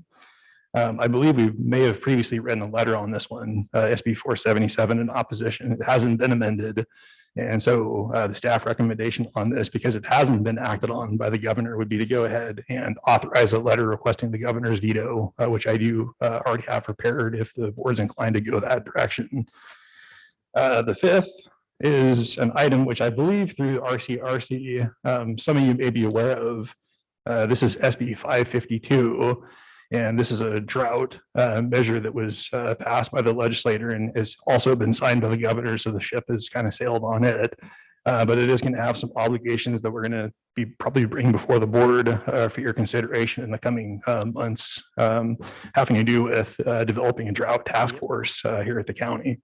That's actually going to be required prior to January 1st. So that is going to be coming up very soon.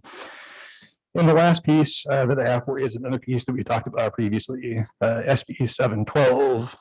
This was another process that would reduce the barriers for fee to trust for tribes to go into or to receive land in trust. Basically just making it harder for local governments to engage in a constructive way through that process. So we had previously been considering sending another letter requesting the governor's veto, but again, that was signed, I believe, late last week. So that is your update today. I would be open to any direction specifically on SB 477, as I believe that's the only outstanding measure that we can act on. Supervisor Henderson. Yeah, thanks, Randy. I appreciate it. And I would recommend sending a letter of support for 379 and making sure that Mr. Gallagher gets a copy of that, to letting him know that we appreciate the engagement and the effort that he put into helping us get to where we wanted to be to make the comfort level a little bit better. And then also in opposition to 477, to the governor to veto that bill. I see no issue with that. The thing I want to ask you, is there something that RCRC can do to be more engaged with our county? What would you like to see them do as far as helping us? They have the resources. They go through every one of these bills with a fine tooth comb, sometimes not fine enough for us, but a fine tooth comb, and they know them in and out. How can we get that engagement, a more cohesive engagement, I guess, so that we can work closer with them? Do we need to have personal contacts? Would that help? What do you think you might need to help us get through some of this legislation? Like you said, there's thousands of them that come through every year, and there's always one or two that nobody sees coming, and it's too late. And we've already seen some that are too late now. And whether our opposition does any good or not, I know that RCRC usually opposes all these same ones, and they go through anyway. But is there something that RCRC can do, or that we can do with RCRC to help our communications better? Yeah, I appreciate the question. No, I really don't think so. I mean, we're pretty engaged with RCRC, with CSAC. Really, it's kind of just a resource issue, I think, more on our end to be able to kind of put all that together in some sort of a cohesive fashion where we can carry it forward. And I think, with Neil kind of empowering me to take on, some of this responsibility on behalf of the county, I think we're going to continue to do that. But can't we use their resources? I mean, is that what we need to do? We are doing it. Yeah. But I mean, you're saying that, it's kind of incumbent on us to use our resources to get to a point. Can we use them to get to that point for us, I guess is what I'm asking. We don't really have a lot of extra people doing it, and that's what they do. So I just was wondering, is there a way that we can, I guess, more get it focused on, on our current county? Is that what you're talking about? That they all affect counties differently. We certainly have different impacts than our, some of our neighboring counties, or even some of the other rural counties. But as a whole, we all kind of get the same kind of impacts, which are usually negative. But is there a way that we can utilize their resources to a fuller extent? Perhaps, I think it really does, they're not going to write these letters for us. They are going to, identify pieces that are maybe more specific to rural coastal communities and measures that are more specific to agricultural issues in rural communities. And I do think that there's a pretty high degree of engagement already with RCRC and CSAC on those specific types of issues as they come forward. And I think when I say it's really incumbent upon us, what I mean is we need to continue to foster those relationships with the people in those agencies and those organizations to be able to really, be kind of on the front edge of whenever these issues come forward instead of on the back edge, which is whenever you really can't, do anything in a constructive manner. I would also point out that Shaw and Yoder is also a really valuable resource for the county. And we did actually receive a county-specific summary of pieces of legislation that they saw as being things that the county should be concerned with. It was, whenever we look through it on a more local level, the micro perspective is that some of the stuff doesn't apply at all, and they were just kind of painting in broad strokes. But I think that there is a real conscious effort on all the parts of those organizations to really, advocate for us from Sacramento and to engage with us whenever we can. So, I've been in the position now that I'm in for, a little over a month. And I think, as we move into next year, we'll just be more constructively engaged early on so that we don't end up, again, chasing these things on the tail end, engaging on the front end and, either opposing, supporting, or asking for some sort of modification that can support our position. Thank you, Randy. We do have a motion on the table from Supervisor Henningsen. I have a question. Okay, and we have a second now from Supervisor Short. Supervisor Berkeley. And is that okay, Joel? Is that okay to have those letters written? I mean, we're not. Yeah, you're directing staff to write them, and Thanks. you've taken a position. I think that's appropriate. Supervisor. Randy, one more question. Recently, I think the governor signed SB 6, which increased the density of housing on a particular lot. How does this affect our building permits? Yeah, so I don't know the ins and outs of that in real high specificity, but I can tell you that there's been a huge push through the legislature to really increase housing density requirements in cities and counties because they see that as a barrier in a lot of cases to the production of housing. And so in a broad sense, what the new mandates from the state are having the effect on cities and counties of being is in some respects, kind of superseding zoning, where you might have a single family residential area established in your zoning in your general plan. The state law can supersede that in a lot of cases through, these bonuses and just, requirements that, housing be created, at all cost. And in a lot of cases, I can follow up specifically on SB 6 and a little more specificity. I can talk to Director I think Constable. this would be important for us, here in Gilroy County to know whether, our plans are going to be thrown out, basically because of what the state has done. Yeah, I mean, thrown out, definitely affected, certainly. I don't know about thrown out, but in terms of, what our plans say you can do or can't do, or what the limitations may be, in a lot of cases, again, what we're seeing the state law is having the effect of is just, modifying that to the state's tastes. Yeah. Thank you, Supervisor. Carly, is there any public comment? Chair, I'm not seeing any at this time. Okay, great. We'll bring it back to the board. We have a motion second on the table. Kylie, please poll the vote. Supervisor Berkowitz? Yes. Supervisor Starkey? Yes. Supervisor Short? Yes. Supervisor Hemmingson? Yes. Chair Howard? Yes. I just, before we wrap up the meeting today, I just want to make a quick comment. I am super happy we had such robust discussions today. I think if this were 2020, it might have gone a whole lot different with those discussions and not such a civilized way.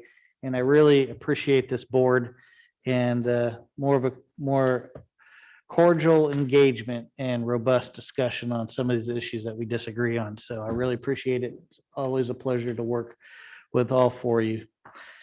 We look forward to seeing you in October, folks. Take care. Have a great day.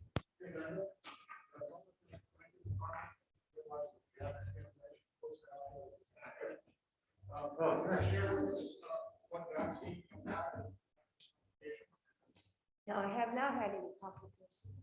And that's the personal question that I